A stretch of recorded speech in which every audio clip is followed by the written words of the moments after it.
All right, well, we'll start with the approval of the minutes, the regular board meeting, January 23rd. Everyone's had a chance to take a look at them. Does anybody see any corrections? Seeing none, then I will entertain a motion. I'll make a motion to approve. I will second. It's been properly moved and seconded that we approve the board meeting, the regular board meeting minutes, January 23rd. All in favor signify by saying aye. Aye. All opposed? Motion passes. And we'll move on to the general fund vouchers, 72,297 through 74,356. Wire transfer. 74,297. Sorry. 74,297 through 74,356. Thanks, Brent. Wire transfers 16170,261 through 16170,287. And activity fund vouchers 2633 through 2658. I'll entertain a motion. I move to approve. I will second. Been properly moved and seconded to approve the general fund vouchers as read. All those in favor signify by saying aye. Aye. All opposed? Motion passes. The next part of our meeting is the public comments. Does anybody have anything they want to share? Gentleman in the middle down there. Yep. Good evening. So I have two separate things, and I apologize because I haven't been able to attend these as regularly as I would like to. Over the past 2 years, though, there's been on and off conversation about adding cross-country back to the high school fall sports, and I'm here to try and understand if that is going to be moving forward in the near future, and if it is not, what the school board and the administration is looking from a petition point of view in order to start moving that forward in a meaningful way. I know in previous years we've had some concerns that adding additional fall sports would create attrition in some of the others, but to be honest, for example, my child has zero desire to ever play football, right? He's in the band, that's what he loves to do, but he also enjoys running. So I think there are sports and there are kids here that would enjoy that. I can speak to that. Sure. The admin team feels the same way you do. We met along with Mr. Rosine, the athletic director. We brought it to our Lakeland meetings, the principal meetings, the SOUP meetings, and just ask questions regarding pros and cons, what schools saw that have gone through this, just because we didn't want to make a quick decision. And we felt like the pros outweighed the cons. So at this point, we're just looking to see how much interest we get from the students. And moving forward, we've already submitted to the Lakeland conference that we will be eligible if we do end up going that route, if we have enough numbers to support a team. Okay. So assuming that you get the numbers you're looking for, you expect it to be on the 17-18 academic year? Yes, correct. Can I ask your name too, for the record? Sure. Adam Ritterpush. Adam Ritterpush.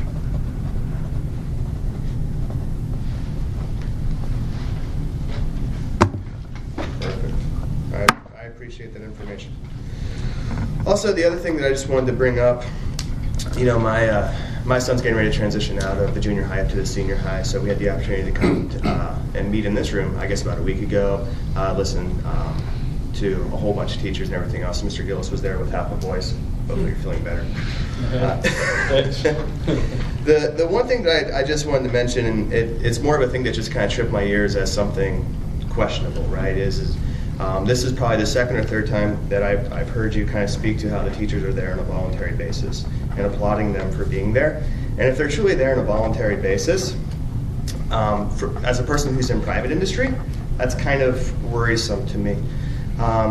If I had people inside of my department showing up, quote, after normal business hours to help with something that was really work-related, we would comp all of that time. That's just the way that a lot of private industry works. Now, I understand that school is a very different thing. Teachers are, in a lot of cases, union and contracted out, and I'm not here to, really understand the nuts and the bolts of it, other than just to say that it tickles my ear every time I hear that, and it's kind of concerning to me. I know that the teachers put in a lot of time and energy to what they do to make this the great institution that it is, and if they're really going above and beyond in those activities, I think that it's in the school district's best interest to find ways to reward that type of behavior, right? That's one of the things that typically leads to better retention and better participation. if they're not here voluntarily, I think you do a disservice to them by presenting that illusion to the public. So again, I just want to call it out and make others aware of it, because I don't think I'm the only one who hears those things, but I may be the one who's willing to come in and say something about it. Okay. Well, thank you, Adam. Okay, we'll move on to our new business then. A, review of our second Friday count numbers. Mr. Ernst? Yeah, just to review the count numbers, we had 622, which was down 10. And when you look at the numbers, it's not exactly down like 10 bodies, but because there are some .6s in there that the precarious count has. So, but an overall total of 10 down, which is fairly common. Sometimes it fluctuates up and down. So numbers were fairly consistent with what they were in the fall. Okay, any comments? All right, we'll move on to the review of our achievement gap reduction. Okay, so for this one, I'll turn it over to Mr. Peterson. He's going to be presenting just on the AGR, and I have in your books right after. Let's see, yeah, flip ahead. Yeah, flip ahead past the account summaries.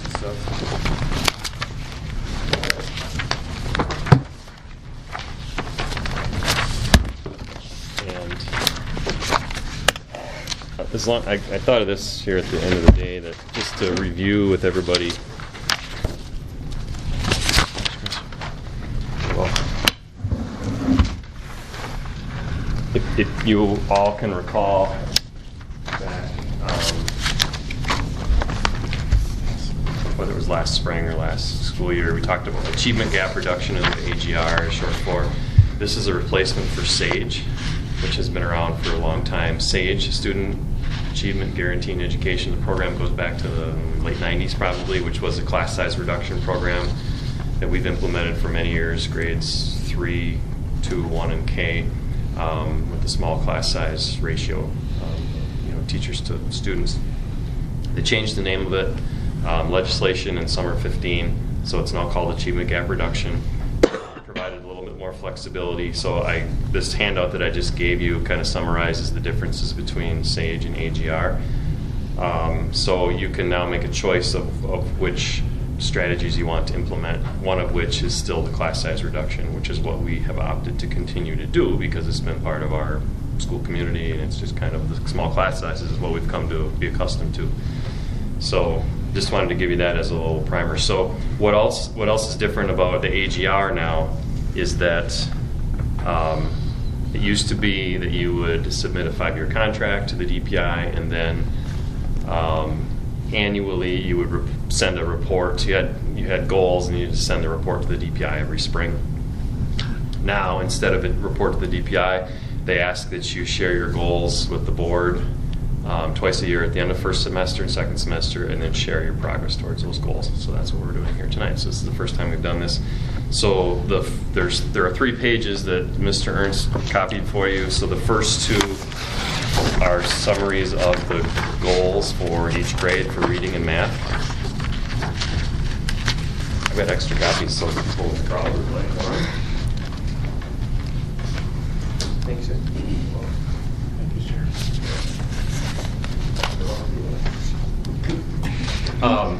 So if you read through the boxes that state the goals, you're going to see that they, other than kindergarten, which is a little bit different, first, second, and third grade, it's the same goal. It's stated the same way, so it's kind of a copy paste from grade to grade. A goal for reading and a goal for math. And then, so if you flip to the 3rd page, this is the part that is the update on how we're doing. So what we need to do twice a year is review the goals, and then review what strategy are we using, or strategies, because now the cool thing is too, we can actually use different strategies at different grade levels, and we can actually switch strategies at different parts of the year. We haven't had to do that yet, but so the strategy, as you can see, for all of them on the far right column, class size reduction is the strategy we've chosen. And then if you look at the 3 columns, there's a fall/September, winter/January, and then an empty spring/May. So what that shows is percentage of students at or above benchmark for reading or math at that grade level. So you can see in the fall, so what we do is we do a fall screener, and you can see where we were at when we started the school year, and then in January we did our screening process again, and so you can see the progress there. So again, that's a percentage of students that are at or above benchmark. So benchmark is what is described in that goal up above. So, and then obviously the column on the right is still empty because we'll wait till May, and then we'll do another report for you in June. And then in order to use achievement gap reduction, there's no funding or anything tied to attainment of the goal or an achievement percentage or anything like that. It's just simply the fact that we need to make sure that we are setting goals, sharing the goals with you, and update on how we're doing. So if you're a third grade reader, 60% of our third graders are doing better than 40%? No, this is a raw percentage. Actually, 60% of third graders in September when they started school were at benchmark or above, and now 72% are at benchmark or above. Which is 40th percentile. What's? Yeah. So on the STAR score, on the STAR test, I should say, students in the 40th percentile or higher. And how high does the percentile go to? 100. So percentile means, so if you are, let's say you take a test and you are at the 70th percentile, it means out of 100 students you tested better than 70. And in the STAR test that we use for Renaissance Learning is normed across the country, and hundreds of thousands of assessments given. And so they compare, if you're a third grader, they compare your performance to the hundreds of thousands of third graders. So again, if you're at the 70th percentile or 40th percentile, it means you scored higher than 40% of the students. So why is it 40th percentile? That's a discussion that we had when we started our program, and has to do with our response to intervention program. So we use our RTI program to, without getting too complicated or too in-depth, basically to see who needs additional assistance. And so 40th percentile, like Mrs. Jacobchek, our school psychologist, and I and others looked at this when we started using STAR. That's the default that comes with STAR as far as, so that's, if you look at the bell curve, so to speak, of performance of students, that is, within the range of what is quote unquote normal expected,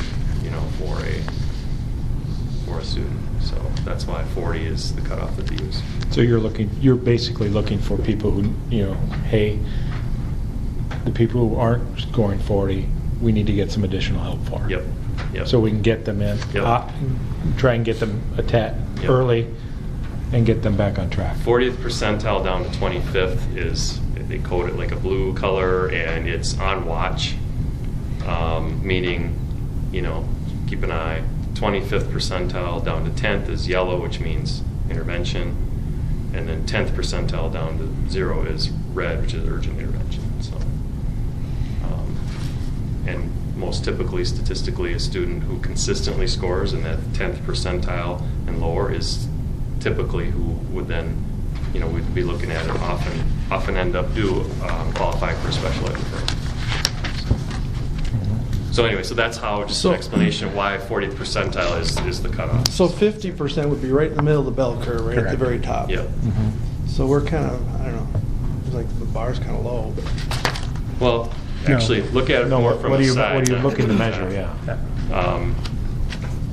We're looking for kids who need extra help, and if and that 40 to 60th percentile is your average, the average grade or at grade level, and then by 10s it's going. So you're having on the end of that bell curve, So that's pretty much typical standard deviation.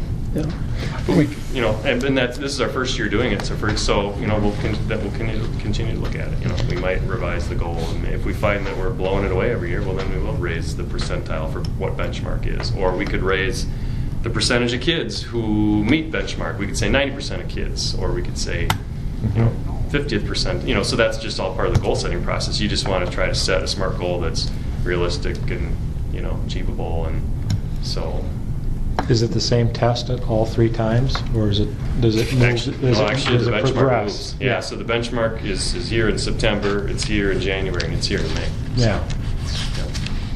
And one thing that's very encouraging that I got to see is, you know, it's not big. I went in and saw the meetings with the teachers and Chris facilitating, and it wasn't just, oh, we're doing good or oh, we're not doing good. You know, they were looking at individual students to say, okay, this kid is, you know, either really high, what are we doing with this kid's assessments? You know, fell pretty low. Are we doing interventions within the classroom? Should we look at an intervention outside of the classroom? So it was very encouraging to see the conversations were specific to individuals in the classrooms, and to see what's being done for each student, which is nice to see. Very encouraging. So what other questions? So as far as the numbers are concerned, Chris, this is our first time out, but what kind of a feel do you get for the numbers that we've seen? Kind of what you expect to see, or? It's pretty encouraging. I mean, when at mid-year, and we've got, you know, Growth at every. Half of them are over 85% already. yeah, we've got a lot of growth, particularly math scores. But, you know, just across the board, quite a bit of growth at most all grade levels. Kindergarten's a little different animal, you know. See, they were high from the beginning and high, you know, from reading. So they take a little different version of that STAR test. It's called STAR Early Literacy. It's more, you know, letter identification and letter sounds and things like that. So I'm encouraged by it. Again, some of the scores are pretty high already, so some we'll continue to look at. Our math scores, we've noticed for the STAR test, which we're using for our screener, we don't just look at STAR tests. We look at how they're doing in the classroom. We look at other stuff too to have interventions. But, you know, we're noticing the STAR tests tend to be higher for math than they are for reading. Part of that is we think, our theory is we use accelerated math in our school, which is also a product from Renaissance. There's a lot of good carryover, you know, from the accelerated math product that they use. The assessments look similar that they're doing within accelerated math to they do in the STAR test. So I think that transfers quite well. The kids do pretty well. So, but it shows they're learning things and growing. So. And it's testing usable stuff for that, you know, it's In math. in math or reading, and Yeah, you feel it's- that the test result means something. Yeah, it's a very, that's one thing that I think was a feather in Renaissance Learning's cap. I mean, their test has got a lot of good science behind it, and we've been really pleased with it. Very, very great information. It's been a game changer. I mean, we talked about adopting it, and you guys approved purchasing it 4 years ago, 4 or 5 years ago. It's the first year at the elementary. It's been a game changer. Just the, like Mr. Ernst was saying, the data we look at, the discussions we have, so much deeper, and we can still do more. I mean, there's a lot more we can do, but it's been really great. Does this only go up to 3rd grade? The testing? Okay. No, we do it through 6th grade. The STAR testing you're referring Yeah. to. Where's our 5th through 4th through 6th? This is specific to AGR, though. This report is for the AGR. AGR. This is the state required which report. is K through 3rd. But, yeah, I have that information if you want to look at it sometime. That's what I was just going to ask, Chris. You know, we've got, 3-4 years of the STAR under our belt. It should be fun to go through the results sometime. Yeah, we've looked at them before together, but Yep. yeah, we could do that. Maybe in the summer when we revisit it again, I could bring other data from the other classes. Yeah, let's see if we can do that. I always find that. And you know, Enlightening. keeping in mind it's one assessment. STAR isn't the end all be all. You know, classroom work from the teacher isn't the end all be all. State testing isn't the end all be all. But you want to look at, triangulate the different types of assessments and look at progress all over it. And you want to look at it over time. You don't want to just look at one snapshot, 1 year, or one group of kids. You want to look at trends over time. You know, you start to get 3 to 5 years, you can start to say, hey, there's a trend. Right. You know, good or bad or otherwise. Good stuff. Because I Other remember when we bought that, you guys needed a tool, and that was the Yep. tool. And it was kind of expensive, but Yep. fun to see the fruits. Been really very pleased with it. And pleased with just the product itself. It's the ease of use, customer service. It's been really excellent, I think. Very good, Chris. All right, thank you. Thank you. Chris, just an Thanks, AGR Chris. update. Yeah. In the old world of Sage, there was some funding to help reduce class size. Does that still exist? Yeah. Okay. Yeah. So this contract that we did last spring, last summer, Yeah. is our contract that gives us the funding. Okay. So it's a lot. I mean, it's quite a bit. of Okay, money. so we're not eating, No. keeping the class sizes smaller. No, That's good. It's support. It doesn't fully fund all Right. those teachers, but it funds a lot of Okay. it. And yeah, no, we're getting a Excellent. big chunk of change. And then the money is based on per pupil students, free introduced Right. students at each grade level. So. Okay. Thank you. Thanks, Yeah, Chris. Thanks, Chris. All right, now we'll move on to our update on WEA benefits. Oh, okay. So I've met with WEA benefits to try to come up with a plan kind of in lieu of the post-employment plan. I had met with the compensation committee a while back just to give them just the heads up that I was looking to go into that direction. And I meet with them again tomorrow and then again on Thursday. And it looks like they're going to have something for us in the near future as far as a plan that hopefully we'll be comfortable with, that I can bring to the compensation committee and share with the teachers as far as like a tiered plan for all of the individuals that fall in different areas, if they're brand new to the district or if they've been vested in the district and near in retirement. And hopefully something that everybody's comfortable with, and then eventually bring it to the board. So not a ton to update. I just wanted to let you guys know that it's still being worked on. I have 2 more meetings yet this week, and I think I had mentioned at one of the previous board meetings that he did something, WEA benefits did something with Prairie Farm. They've done multiple schools, but just in this area, there was an Eau Claire school, Prairie Farm, and when I described kind of the conversations that we've been having around Policy 528, and then also to have something reflect something similar for the teaching staff, he said, "Yep, we've done, very similar plans because a lot of districts are moving in that direction just for to be more cost effective as well, and the amount of savings that you'll have with a plan like that." So I'm hoping in the next month or 2 we'll have something that'll be brought to the board for at least for you guys to get eyes on, to see, at least give me something to go back and ask questions to WEA benefits if there are any.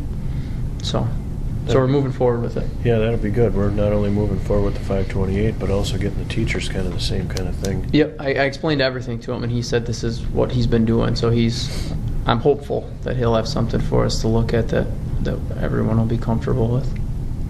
Would he come to our board meeting then? He said he would. I asked him if he'd be interested or if he'd be willing to, because right now, we're not paying anything. It's just that he's been meeting with me both on the phone, and then he's come on site as well. And the next 2 meetings are on site. And then I said, once we get to the point where people are comfortable with it, would you be willing to come to the board meeting and field any questions if there are any? He said, yeah, absolutely. So Cool. So I'm Looking hopeful. forward to it. Okay.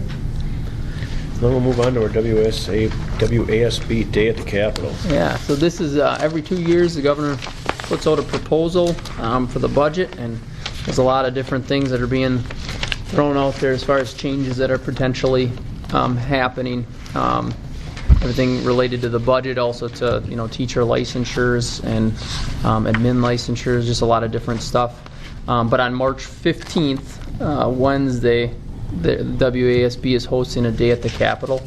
I think Peter showed some interest. I'd be willing to go and see what it's all about, and I just wanted to throw it out there as the next kind of big WASB event out there. If you guys are interested, I'm sure we could carpool. So nothing other than just wanted to bring it to your attention so you guys were aware of the date, and then I put the agenda in there.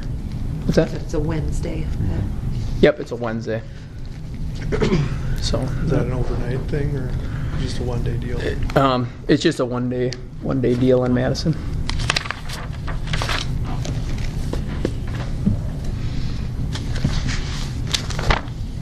So something to think about.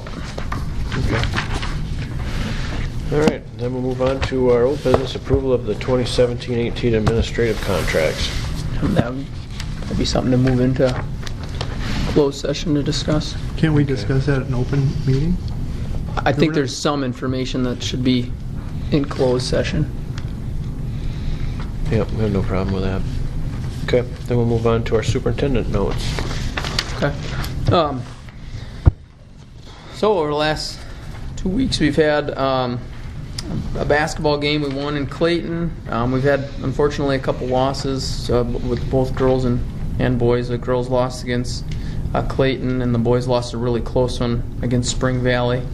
Like Mr. Ritterpush said, we had a 8th grade parent registration night that I think went really well. We had a really good turnout for parents. Mr. Gillis was on death's door, I think, but he made it through, and it was a very good turnout. We had a lot of teachers that were there representing their classroom.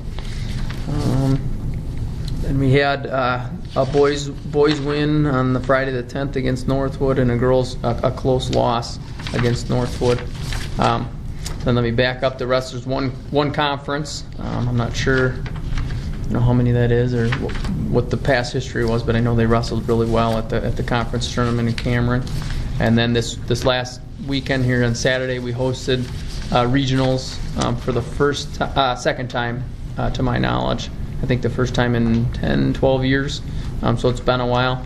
And we had 6 qualifiers and 2 champs come out of it. So we have six young men moving on to sectionals next weekend in Independence. And it was a really well-run tournament. I thought it went really well, but then also some really good wrestling. There were 4 teams that, including Clear Lake, I think within the last 10 minutes could have won the whole tournament. So it was a nail-biter. And in the first time WI history, according to the head guy at WA, that there was a tie. So we had to break down and use the criteria for who ended up winning, and Spring Valley ended up winning.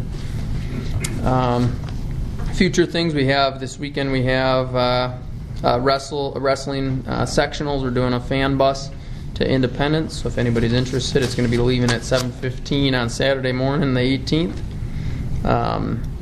Let me back up. We have a doubleheader tomorrow night, boys and girls against Lake Holcomb. A doubleheader on Thursday night at Cameron, both boys and girls basketball. And then next week, the 21st, we have girls basketball regionals is starting in Thorpe. So they travel to Thorpe, and then state wrestling next week, Thursday, Friday, and Saturday in Madison. So. Did you say Friday night was at Cameron? Friday night's at Cameron. I'm sorry. Friday night is Thursday night is home.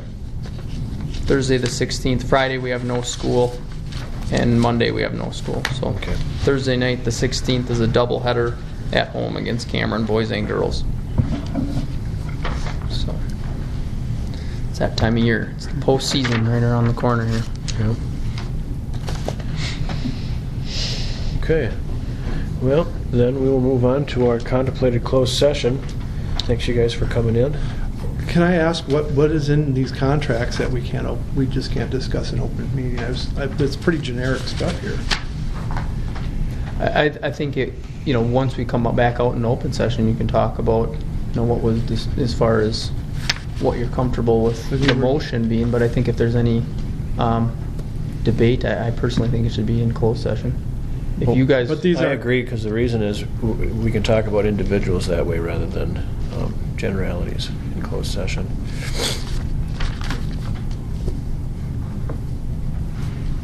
So is everybody okay with that?